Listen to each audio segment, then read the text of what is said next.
এই হচ্ছে সন্ধ্যাবেলা গঙ্গা নিমন্ত্রণ করতে এসছে বানেশ্বর মন্দিরের পুকুরে।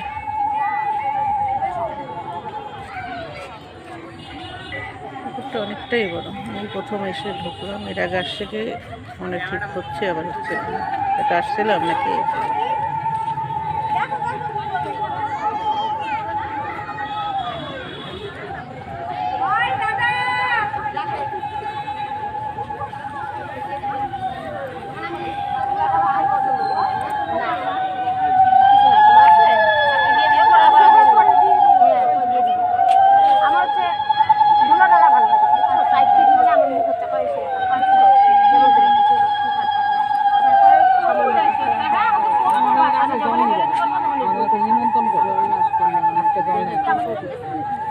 নিমন্ত্রণ করে কাঁচা দুধ লাগবে, মিষ্টি আনবে, আবার বলবে যে মা গো তোমাকে নিমন্ত্রণ করে গেলাম, কালকে আমার ছেলে হোক আর মেয়ে যেই হোক ওর বিয়ে তোমাকে নিমন্ত্রণ দেবো, কালকে আবার তোমাকে নিয়ে যাবো আমাদের বাড়ি।